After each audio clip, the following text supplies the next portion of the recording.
Happy New Year. So why am I saying that for the majority of people, New Year's resolutions are worthless?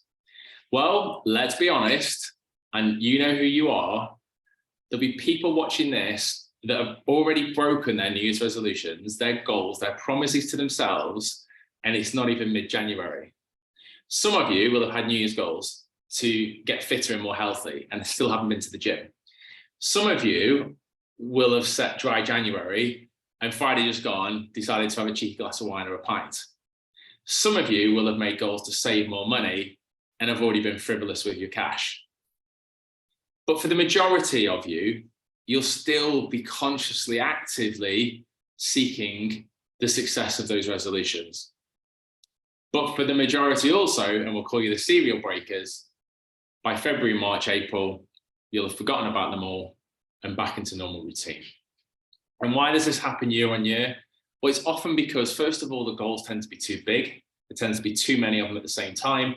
And the time frame to which you're monitoring yourself, i.e. the whole year, it's just so far it becomes unsustainable. So how do we change that? Well, first of all, we've got to recognize the only way to achieve a goal or a resolution or a target is to create really good habits around those goals.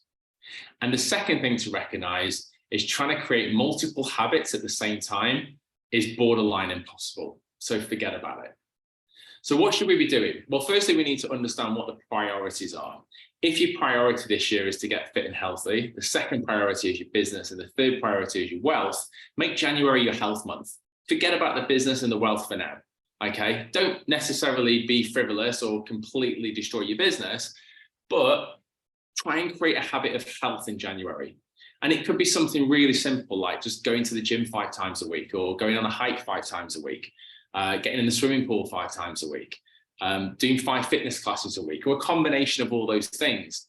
But something that's just so simple, you know you can do it on a day-to-day basis, or at least 5 times a week.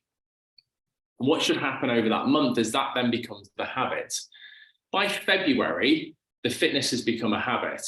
And yes, you know, people will say, yeah, but what about the food? What about the booze?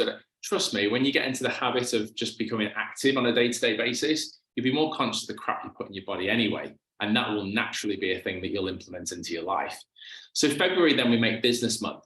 And then we've got to think about, okay, what would be a good habit for me to get into in February that would improve my business? And again, depending on what industry you're in, it could be completely different. It could be having a non-negotiable and just being relentless that at the end of the day, you're not going home until you've made 50 to 100 sales calls.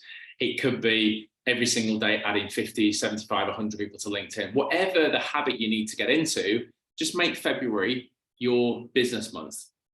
And then March, you can create your wealth month and create good habits for wealth. And by the time April rolls around, you'll have created a good habit for your health, a good habit for your business, and a good habit for your wealth that will become more sustainable.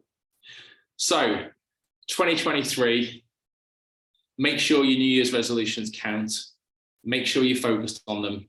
Create good habits and don't let time go to waste. Have a great year, everybody.